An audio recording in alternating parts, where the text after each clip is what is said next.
books were really starting to be taken seriously as art in the 70s and then the 80s with independent publications, graphic novels, and so Marvel Comics got into the graphic novel gig, and the very first graphic novel was The Death of Captain Mar-Vell. Jim Starlin, who was the guy who actually turned Marvel's Captain Mar-Vell from an alien warrior into a cosmic space hippie in 1973, it was the time to do such things. The death of his father through cancer was in his head at the time, so he got all out his emotion there in The Death of Captain Mar-Vell graphic novel. And the funny thing is, that was right at the beginning of the Age of AIDS, which he didn't know anything about at the time, but the story, lots of people would have the same experience as everybody there watching Captain Mar-Vell die inexorably.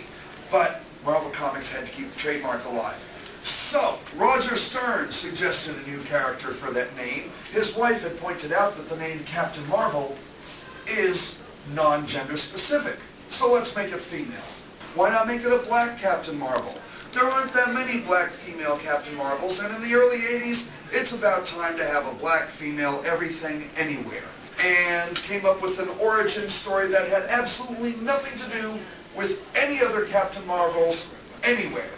The only time that Marvel Comics would come up with a Captain Mar-Vell that didn't have anything to do with any Captain Mar-Vells anywhere. Come on down, have a seat. We're talking Captain Mar-Vells here. This Captain Mar-Vell got her powers, which were being able to transform herself into any form of the electromagnetic spectrum that she wanted to. Visible light, infrared, ultraviolet, X-rays, gamma rays, what have you.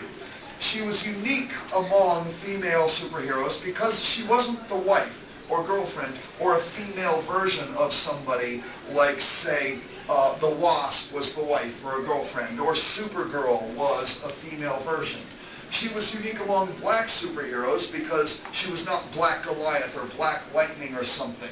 She was even unique among black female superheroes in that she wasn't a goddess from Africa. She, in many ways, I think, was more of a successful feminist role model than Ms. Marvel, because she had been bumping up against the glass ceiling in the Harbor Patrol of New Orleans, and so she quit. She got her job with the Avengers, and she could commute from New Orleans to New York as fast as light, because she was, and ultimately became the leader of the Avengers. Sadly, however, Marvel Comics decided that one of the editors there decided that they wanted to make some changes with the Avengers and make Captain America back in charge again.